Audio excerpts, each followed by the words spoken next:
Troisième volet à présent de notre série Un lieu des histoires dans le Haut-Rhin à Labaroche. Cette semaine, certains habitants y ont à cœur de perpétuer les métiers du bois dont vivaient les anciens. On les rencontre avec Louise Pezzoli et Anna Strobel.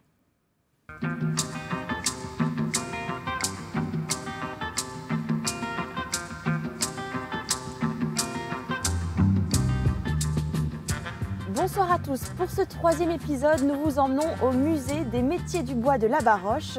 Comment le bois était-il travaillé à l'époque? Quelle place avait-il dans les foyers? Eh bien, c'est ce que nous allons voir.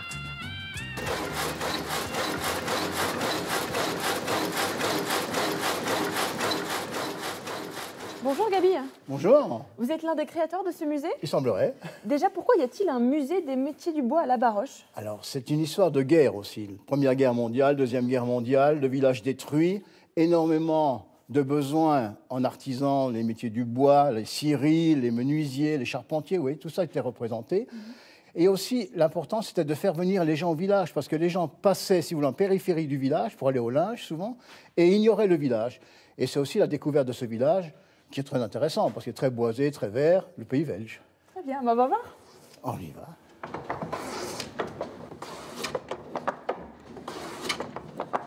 Alors, cette machine s'appelle une targeuse.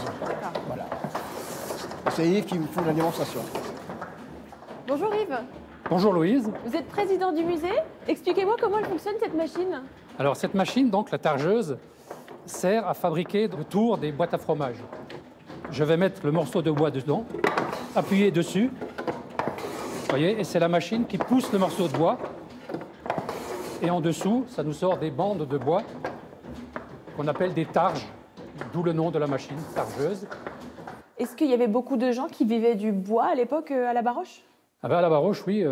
Déjà, tout le monde se chauffait au bois à l'époque, donc chacun faisait un peu son bois de chauffage sans passer par des professionnels. Et puis, comme vous l'a dit Gabi, il y avait des ateliers de menuiserie, de charpente, il y avait 3 scieries à Labaroche. Donc c'était vraiment un village où le bois était très important pour la vie des gens. Et aujourd'hui encore, certaines entreprises de la commune ont fait du bois leur fonds de commerce. Mais nous allons voir que les façons de travailler le pin ou encore l'épicéa ont bien évolué, comme ici dans l'atelier de Guy et Antoine. Bonjour Antoine. Bonjour Louise. Alors on l'a vu, vous travaillez main dans la main avec Guy. Ici, Oui. dans cette entreprise, vous faites quoi exactement? On est en train de fabriquer les pièces décoratives pour le marché de Noël. Donc je les ai mis en découpe et on les a imprimées. D'accord. Donc on va regarder. Donc voilà, c'est des couronnes 16 cm. Et ça d'abord, ça passe par l'ordinateur? On passe par l'ordinateur, c'est de la PAO. Ça envoie dans les lasers, on découpe.